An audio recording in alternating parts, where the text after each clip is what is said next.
आप सबके बीच में लेके आई। सैड सॉन्ग बा और एगो, और आप सबसे खुशी के बात बता देता नहीं कि अन्नपूर्णा फिल्म जेकरा के आप सब बहुत आशीर्वाद प्यार देनी जा। बहुत दिन से आप सबके पता ही बा कि केस वेस में फंसल रहला आदमी, अब सब कुछ सही भइल बा तो ऊपर बहुत सारा वर्क चालू बा और बहुत तगड़ा तगड़ा गाना ऊपर लेके हमनी के आई जा।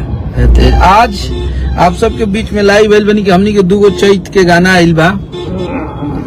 दोनों गाना अपने आप में बहुत तगड़ा बा कि कैले बनी फोनावा बतावे खातिर, बड़ा मरद नावे खातिर तो हम राख ले हम दोसर गेहूं दावे खातिर वेब कंपनी के माध्यम से।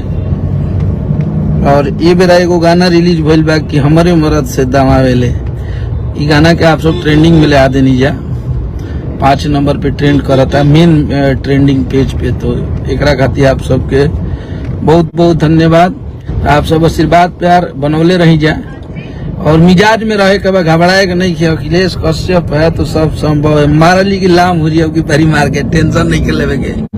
बहुत तगड़ा तगड़ा गाना लेके आवत जा और आप सब भरोसा रखी कि आप सबके बहुत बढ़िया बढ़िया प्रोजेक्ट आप सबके एकदम वह चीज झगड़ा की याद ताजा करा दी, हल्दी की याद ताजा करा दी।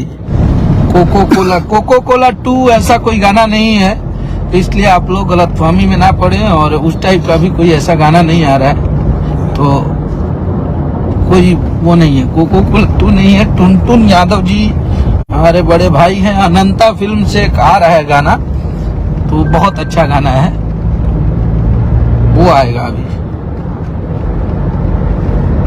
जय माता दी। हर